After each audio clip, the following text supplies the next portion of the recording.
prince de l'espace, viens vite, viens nous aider, viens défendre notre terre, elle est en danger. L'ennemi héréditaire veut nous écraser. L'avenir du genre humain, tu l'as dans tes mains. Viens défendre notre terre de justice et d'amour. Toi, le chevalier solitaire, nous t'appelons au secours. Nous voulons sauver la liberté de notre planète. C'est la seule vérité.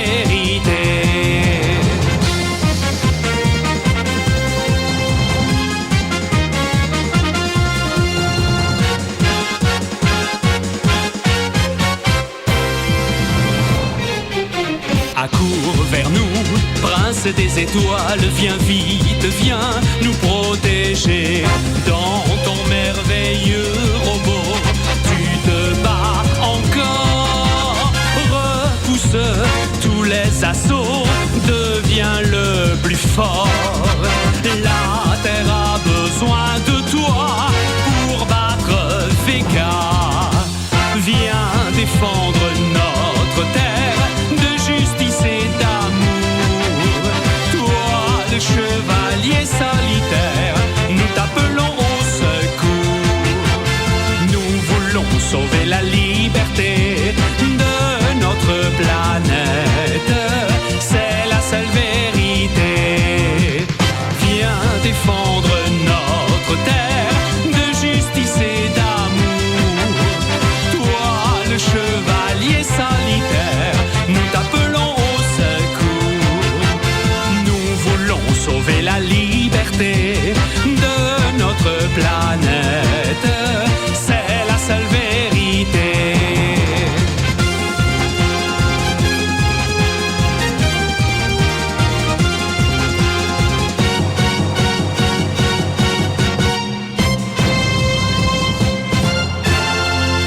Muteki et Yokoso. Salut à tous. Bonjour, bonjour. Bienvenue à tous pour cette nouvelle émission de Muteki, une heure de son japonais. Vous connaissez la formule, ça fait plus de 20 ans maintenant, 21 ans maintenant que ça dure, effectivement. Majorité au Japon. Et on a tourné autour du pot pendant des semaines et des semaines, justement à la faveur de cette exposition dont nous allons parler, Goldorak Experience, jusqu'au 30 octobre prochain. On a passé le générique originel de Isao Sasaki il y a 2-3 semaines maintenant. On a passé À court vers nous. Non, c'était pas À court vers nous. C'était le même thème que À court vers nous, mais c'était Jean-Pierre Savelli qui chantait la chanson d'Actarus. Si je me souviens bien, je crois que ça s'appelait comme ça, ou la complainte, ou la balade d'Actarus. Bref, il y avait toute une chanson, mais qui prenait le même thème que Va combattre ton ennemi, pas À court vers nous. Et justement, à l'instant, on vient de passer À court vers nous, Prince de l'espace, réorchestré, réinterprété dans les années 90 à la faveur d'un single qui était sorti, que Enrique avait dédicacé à une amie, CD que je n'ai jamais rendu depuis 15 ans. J'ai honte, mon Dieu. Ça va mon Léo? Ça va, tout va bien. Ça va Violaine? Bah oui, depuis ce matin, ça va très bien. Ça va très bien, elle est en forme. Et est-ce que ça va Alexis? Eh ben, ça va très bien. Bonjour à toute l'équipe. Bonjour. Salut Alexis. Alexis Talon avec nous, bienvenue. Merci. Alexis Talon, du coup, qui est une des figures forcément, une des chevilles ouvrières de cette exposition Goldorak Experience. Tu as eu plusieurs casquettes, celle bien entendu avant tout, puisque c'est ton métier, auteur, illustrateur, dessinateur, auteur, je l'ai déjà dit effectivement, Sculpteur aussi. Et sculpteur également, tout à fait. Voilà, tu fais bien de le préciser. Et donc tu as beaucoup travaillé sur cette expo. Première chose, est-ce que tu en as eu déjà quelques retours d'ailleurs? Ah oui, beaucoup. J'ai les retours, j'ai envie de dire, en direct chaque jour. Le soir, on fait un bilan puisque on est en visio tout le temps avec la société, dont nos bureaux sont à Paris, sur les champs. Et donc on fait un bilan très très souvent. On voit. Puis j'ai les gens aussi qui viennent m'écrire, qui viennent me donner leur ressenti. Donc ça me permet ça nous permet déjà d'ajuster aussi, de compléter, parce que l'exposition qui est destinée à durer et à se On va en déplacer, reparler, ouais. en fait, on améliore le contenu, je fais encore d'autres illustrations dessus, on prépare tout un tas de surprises encore. Hein. Je ne vais pas devancer toutes les questions. Hein. Elle évolue encore selon les jours ou là pour l'instant vous en tenez au plan, si j'ose dire, initial qui était prévu voilà, jusqu'au 30 octobre? Il risque d'y avoir quelques petites add-ons. D'accord. Au niveau du décor, au niveau des PLV, au niveau de quelques trucs. On est en train de préparer du goodies. Ah. Et puis ouais, je vais pas tout dire d'un coup. On va déjà résumer la chose, effectivement, on vient d'en parler. Un Goldorak Experience, on en a déjà parlé il y a 2 semaines, c'est Léo qui nous avait fait un focus sur cette exposition qui dure, qui s'est ouvert le 15 septembre il me semble, et qui se prolonge jusqu'au 30 octobre prochain. Ça se passe à la Maison de la Culture du Japon à Paris, donc juste à côté de la Tour Eiffel. Donc métro Birakem si je me souviens bien, et en plus de ça, toi tu as eu ce rôle donc de mettre en place j'allais dire la scénographie, mais c'est pas exactement ça, mais en tout cas toi tu as mis en scène, voilà, c'est ça, tu t'es occupé de la mise en scène de cette exposition et peut-être aussi de l'installation. Oui, alors l'installation, on est monté avec toute l'équipe, avec ma collègue Aline et Jérémy, donc le patron, pour la supervision technique, voir ce qui était possible de faire, pas possible, les bâches où on les posait. Aline qui est une technicienne vraiment que je salue pour ses compétences, et qui voyait de suite ce qu'il fallait. Ce qu'il nous fallait comme éclairage, ce qu'il nous fallait comme attache, voilà, vraiment la partie pure technique. Moi, je fais les illustrations, on en discute en équipe, et ensuite, moi, en gros, c'est l'habillage de l'exposition. Tu vois, voilà. Donc les différentes zones que tu verras, la déco sur les murs, l'affiche, après le skeleton, le Goldorak moitié. Voilà, tout l'habillage, la mise en scène, quoi. Voilà. Très concrètement, on arrive dans cette exposition et les illustrations, c'est principalement toi. Les panneaux, c'est principalement toi qui les a designés, qui les a, voilà. Voilà. Qui est en dehors de ce qui est encadré, ce qui est mis en vitrine, les productions Poppy ou les dessins de production de l'époque. Voilà, j'ai fait l'intégralité de l'affiche au contenu des illustrations, quoi. Voilà pour la petite mise en bouche un peu pour cette expo là. On va passer à une petite respiration musicale, si j'ose dire, mais on va parler justement du concept de cette exposition, notamment par rapport à ce que Amélie qui est au Japon nous avait déjà parlé, et notamment sur la page Facebook, il y a eu beaucoup de succès de l'expo, par exemple des expos, en fait pas que de Berserk, parce que du coup elle est allée à plusieurs expos au Japon, elle est allée aussi à celle de Madoka Magica, etc. On va en parler, on est ensemble avec Alexis Talon jusqu'à 10h, et puisqu'on est entre copains, on va rajouter un copain à la playlist. Il s'agit de Alpha. Une semaine sur deux, Alpha vient nous distiller son son groove et hip-hop japonais. Une semaine sur deux, c'est Ore Senpai avec sa sélection Idol, Kibotori sur les réseaux sociaux bien sûr. Et cette semaine, c'est Alpha. Et Alpha, il prend un risque cette semaine. Il sort de sa zone de confort, et nous aussi par la même occasion, avec une chanson plus axée clubbing. On se retrouve presque avec le son un peu alors, j'allais presque dire le son de Détroit dans les années 90, ce serait un peu prétentieux, mais c'est vrai que ça y ressemble un petit peu, en tout cas ça en fait écho. C'est plus de la dance en fait, tu veux dire? Non, on est sur presque de la vieille house, un truc comme ça. Ah d'accord. Mais qui prend sa source à la base, une direction comme ça, dans de la funk, mais version acide et clubbing, si j'ose dire. D'accord.